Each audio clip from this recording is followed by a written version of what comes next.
अस्सलाम वालेकुम नाज़रीन, सिंध खबर जो स्टोर जारी है। तमाम जाती मां खबर शिकंदालो जाती मोहरम हराम जो चंड ॾिसण सां ई सॼे मुल्क जी जाती में भी सलाम या हुसैन अलैहिस्सलाम जी सदाऊं बुलंद थी वियूं आहिनि। हर तरफ़ हुसैन जिंदाबाद यजीद मुर्दाबाद जा नारा हया पिया वञनि। शहदाए करबला जे शहीदनि जे ज़वाल क़ुर्बानी ते ख़राज तहसीन पेश करण जो सिलसिलो शुरू कयो वियो आहे।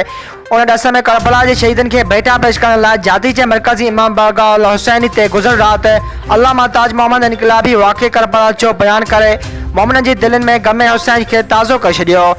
जॾहिं त मरकज़ी इमाम बारगाह सैयद बचल शाह बुखारी, इमाम बारगाह शाही नजफ, इमाम बारगाह अल असगरिया, इमाम बारगाह सजादिया समेत मिसाइली पट्टी जे केतिरनि ॻोठनि में पिणु सलाम या हुसैन जी सदाऊं बुलंद कयूं वियूं आहिनि।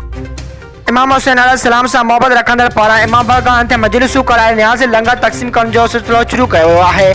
ॿिए तरफ़ करबला जे प्यासनि खे ख़राज तहसीन पेश करण लाइ चौकनि चौराहनि ते शरबत ऐं पाणी जूं सभीलूं क़ाइमु कयूं वियूं आहिनि। हुनखे अण वणंदड़ वाक़िअनि खे मोड़ ॾियण लाइ इमाम बारगाह ते सिक्योरिटी जा इंतज़ाम सख़्त कया विया आहिनि ऐं पुलिस जा जवान मातमी जुलूसनि सां अलर्ट कया विया आहिनि।